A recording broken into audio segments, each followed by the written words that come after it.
এই টাকাগুলো দিয়ে কতবার কতজনের সাথে জেনা ব্যভিচার করা যাবে? আমার মনে হয় অনেকবার জেনা করা যাবে। ফরিদপুরে চালারগাঁত কৃষারহাট গেলে 15-20 জনের সাথে জেনা করা যাবে। ভিআইপি হোটেলে গেলেও 5-10 জনের সাথে জেনা করা যাবে। বিভিন্নভাবে কন্ট্যাক্ট করা যায়। এলাকার কারোর সাথে গেলে তারা মেয়ের ব্যবস্থা করে দেয়, এমন 7-8 জনের সাথে জেনা করা যাবে। এভাবে শহরগুলোতে প্রচুর কম টাকার জেনা পাওয়া যায়। অনেকে তো মাগনা করে আসে, টাকা দেয় না। সেজন্য মজলুমরা ক্যামেরার সামনে বলে দেয় কাজ করে তারা টাকা দেয়নি।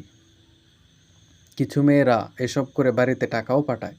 সুন্দরী শিক্ষিত মেয়েরা ভিআইপিদের খোরাক হচ্ছে খোরাকির বিনিময়ে।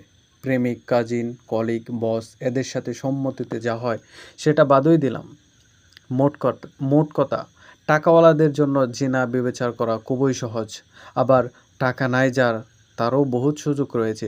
এই জিনা বিবেচার থেকে তারাই বাঁচতে পারে যারা একমাত্র ধর্মবীরতা, আল্লাহ তাআলার ভয় অন্তরের গভীরে থাকে। অনেকে একাধিক বিবাহকে খাহেসাত বলতে চায়। আমি এটা কখনোই মানি না।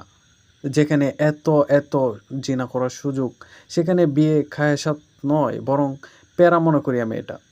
শেষ কথা হচ্ছে, এত মারাত্মক ফিতনার মধ্যে আমরা আছি যে ফিতনা মুক্ত বেড়ে ওঠা বুড়োরাও এখন মহাফিতনার মধ্যে হাবুডুবু খাচ্ছে।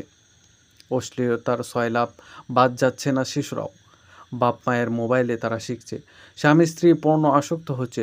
দুপুরে ও হায়াজেও তারা মিলিত হচ্ছে। রাসূল সাল্লাল্লাহু আলাইহি ওয়াসাল্লাম একটা হাদিস বলেছেন। রাসূল সাল্লাল্লাহু আলাইহি ওয়াসাল্লাম বলেন, আল্লাহ তাআলা হক কথা বলতে কখনো লজ্জাবোধ করেন না। আল্লাহ তাআলা বলেন, তোমরা তোমাদের স্ত্রীদের পিছনের রাস্তা দিয়ে সহবাস থেকে বিরত থাকো, মাসিক অবস্থায় সহবাস থেকে বিরত থাকো। আল্লাহ তাআলা আমাদের সকলকে আমল করার তৌফিক দান করুক। আমিন।